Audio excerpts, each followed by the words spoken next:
Hi. He's making funny faces. I am making funny faces. How are you doing? How's life? Well, it's Friday, and so we are holding firm to our schedule where we are doing question and answer because people seem to like it. So here we are. Good morning. Good morning. Good afternoon. Been a busy morning.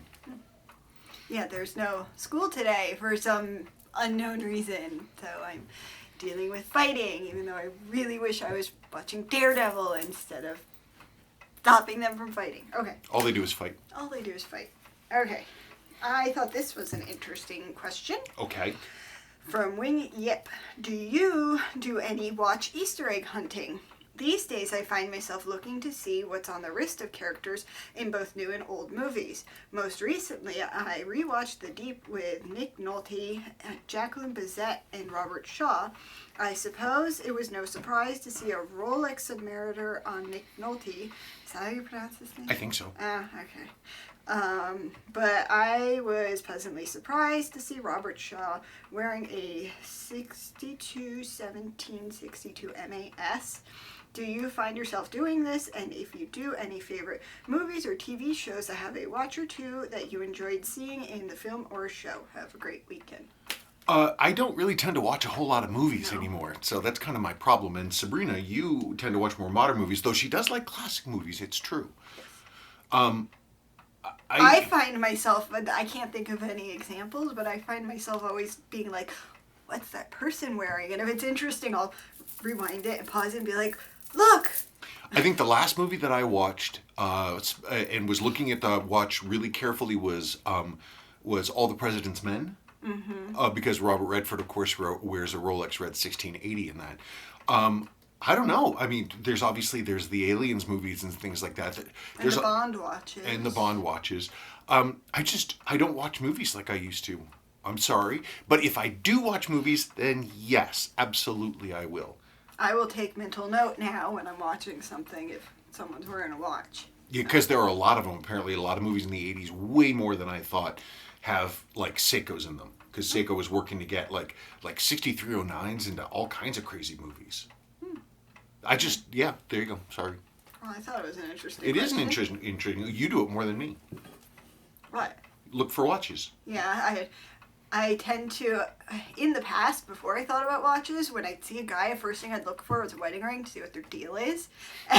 And now I look at their watch and I'm like, looking, and sometimes they're like, what are you looking at? Yeah, when we were first dating, she was like, nobody wears watches. Why are you wearing a watch? Yeah, and I realized I was wrong. Okay, what's up? From Bull Silverman, question for next Friday. Would you be able to restore a...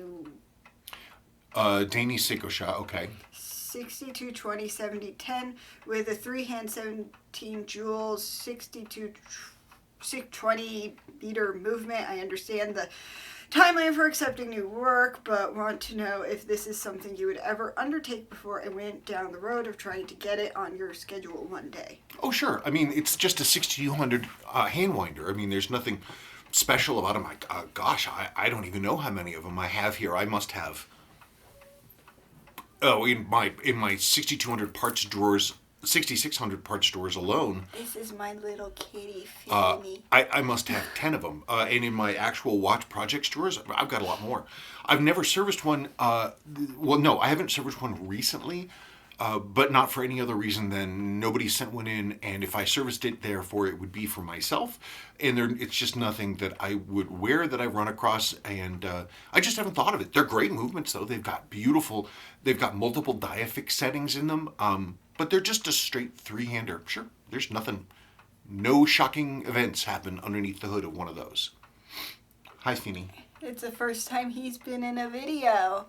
When my beloved cat that I had for 17 years died, like the next weekend, the local pet store had an adoption event with kittens, and he was a little 8-week-old cute kitty, and I picked him up and he was looking in my sunglasses like, what's that? And then he pulled the sunglasses off and they landed on his face. He's an extremely sweet cat, but he's got about the same brain power as a fly. Yeah, every night he has to be on me with a specific blanket that he kneads into and chews on. every night. He's just not a very bright cat, but he's very sweet. Very nice. Okay, from Sean Murphy. Hello, I really appreciate your admiration for Seiko. However, do you have any accolade for any American-made watches? For example, what are your thoughts on what RGM is doing with their American-made movements? Thank you. I've never heard of RGM. I don't know who they are. If they have American-made movements, that's great. Look, I'm all for it. I mean, America's a world leader in technology. In the 20th century, especially after World War II, we were in charge of everything in terms of, cutting bleeding-edge technology. We were doing some amazing stuff. I don't quite understand what happened to the American watch industry and why it died. It died long before even the Quartz Revolution happened, and I don't know why. I've got this. That's a Hamilton 917 movement from 1952. They're beautiful, beautiful movements, beautifully made. And Hamilton's stuff at this time was just gorgeous. I'm not aware of any current American watch companies that produce anything that I've found interesting. There's Shinola, of course, but they're sort of, from my understanding, is that they're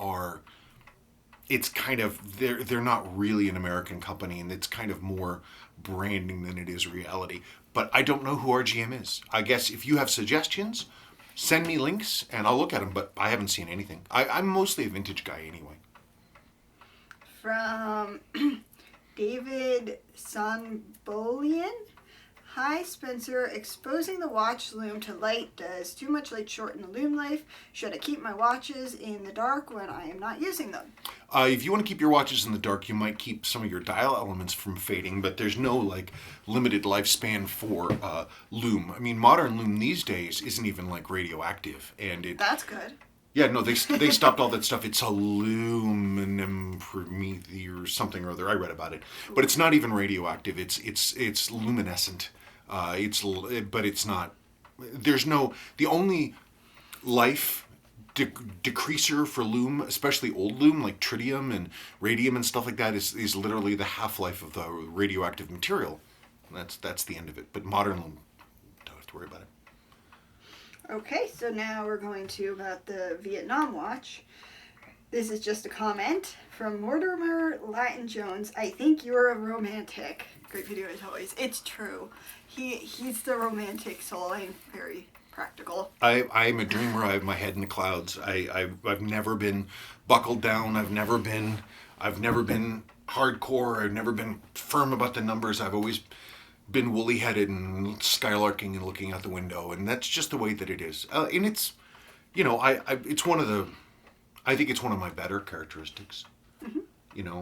And I like to, maybe people sometimes think that I'm kind of silly. I assume You're not silly. I assume the best of people. I always try to assume the best of people, and so that kind of makes me a target for people who play tricks on me. Or it is what it is. I always assume the best. And so far, generally in life, we've been rewarded for that. I mean, I've got a great customer base and all these people there. I mean, we've got this problem with this guy, Bob Sacchetti right now, but beyond him... What? I didn't tell you. Bob Sacchetti. He's a guy, he had that True Pogue, 6139 6005, that he filled with water that was just destroyed, and I restored it for him. I did it. And I mailed it back to him in Dennis, Massachusetts, and I got a notification the other day from PayPal that he's putting in a credit card dispute saying that it was not authorized.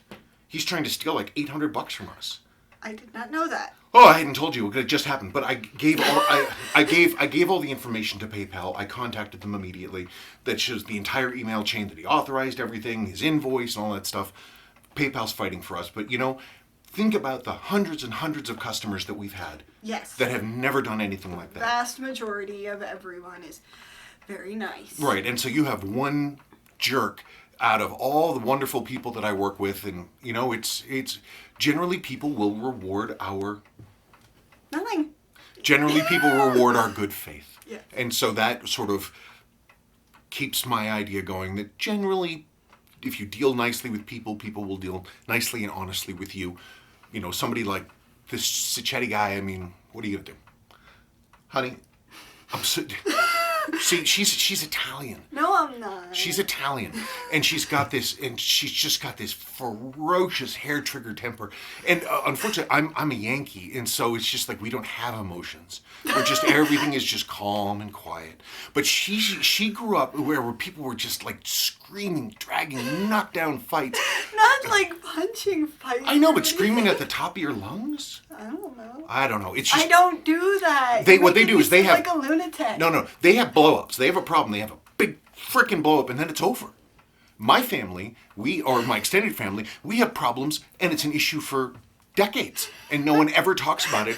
And like we had a horrible problem a year and something ought ago, where some old nasty stuff came up, and the whole family just stopped talking, rather than deal with it. It was insanely frustrating. So your way is, I think, more cathartic. I guess, like... She was talking to her mother, and she was yelling at her mother about something. For ignoring me. And I was just yelling at her, and she sat there. She just lit into her, and I'm like, oh my God, if I did that to any member of my extended family, that would be the end of our relationship. We simply would never speak again. My mother just sat there and was like, okay. And she got it all out, and she was like, and then they moved on to talking about curtains, I think. I swear I'm not a lunatic. What's the next question? Oh my God. Okay, we're still on the Vietnam watch. Sorry, yeah, Vietnam. I swear to God, I didn't know that about the person. What's the Chetty? That was a genuine reaction. I'm sorry that I didn't tell you. It just happened. Okay. I gave him everything that we've got. Okay. There's nothing at this point that we can do. PayPal says they're going to contest it. They'll do what they can. Okay, now back to this. From Diesel Boy 91. Hello.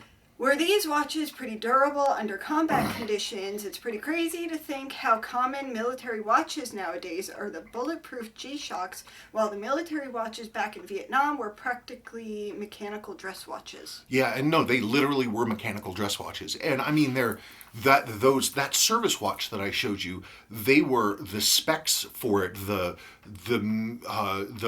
requisition number, which is MW3818- something or other, specified that the watches were basically disposable, which is crazy because it's a 17 joule mechanical movement.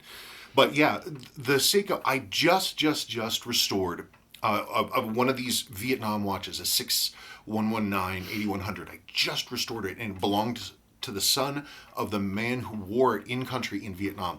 And really, the only real sign that it was worn in combat, worn in the field in Vietnam, was that his father was extremely active. And so what happened was that the watch was automatically winding all the time, and so the lower mainspring arbor port just wore like crazy, and then the whole mainspring barrel started to tip over, and it kind of started doing some grinding stuff. If Seiko had preemptively jeweled that lower mainspring arbor port, there would have been nothing else wrong with the watch. There was no other movement problems. There were no parts problems, nothing. So Seiko at that point in Vietnam earned a very solid reputation for durability. I mean, this is a watch that hadn't ever been serviced, as far as I could tell, in 50 years, and it had gone through a war. And it still ran. I mean, and after servicing, it was running in like the 260s or the 270s. Like, it was running beautifully after service. So, you bet. Well, he had one Vietnam watch years ago come in, but I don't remember what it was. A shrapnel went bouncing off I was thinking of about it. that watch this morning. That was really cool. Yeah, that was a combat watch. It was a 62 MAS diver, a 6217-8001, and the guy had actually had RPG rounds had come into their forward base or whatever it was, and but shrapnel had actually hit the watch and actually dented the crown. It was amazing. And that watch was fine, actually. I mean, it just needed service. I think you made a video about it, but if anybody wants to see it, you got to do some digging, because that was You just go up to the search bar and search for 62 MAS, and you'll come up with a lot of them, but there's one and it actually shows, you can see the dimple on the crown. And because I can disassemble the crowns, which you're technically not supposed to be able to do, I can take the crowns apart and I can put a new seal in there. We were able to save the crown and make the watch resistant again. And thankfully that dent did not go all the way through into the interior. It was just an exterior dent, but boy, it was amazing. I don't remember a lot of watches he sees, but I remember that one because that was pretty neat. Yeah, that was really neat. That was a really neat watch. And that guy, went back to his original owner. He's wearing it. He wrote me not too long ago. Oh. And he just said it's doing okay. Cool. Okay. Last question from Stephen Wymore. Tremendous find, Spencer. Wondering what, if anything, can be done about the movement shifting in the case when you pull on the crown. Shins, maybe? I don't know. It's been a while since I've actually had one of them open, and I don't remember how they go. Now, one thing that Seiko really excels in, it's casing.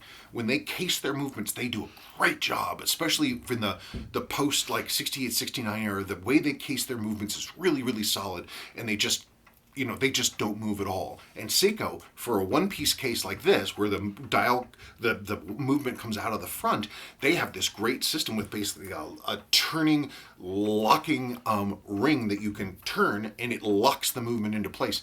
I don't believe that this has anything like that. I'm going to have to look. I don't remember. But I do know that the other one that we have, the 64 one, does not shift around like that. So there's got to be something. It's never been opened. I tried to pull the crystal last night right before I said yabba dabba doo for the day, and the crystal does not want to move. So that it's just, we'll find out when I have more time. What? Nothing. Oh, now you're back to the circus. Yes, I'm going to go be happy and watch my TV and eat a cookie. You do that. I think that's important stuff.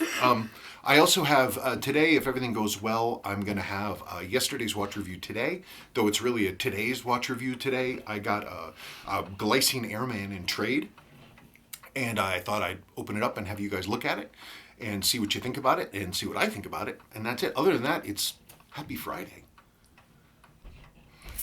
Are you happy? I am very happy. That means you have 2 more days of having the kids around. But your deck's going to get worked on. Yes. Ooh, he's gonna work on the deck. We got all our wooden stuff, so maybe it's happening over a period of time. We'll take a video like we did that one and show the world. I got to put in posts and mix cement and do all that kind of stuff. Yes. Lots of fun. But today's not over yet, which means more watch fun. I'll go get that glycine and we'll make a video. Okay, that's it. Okay. Okay, bye. Thank you so much.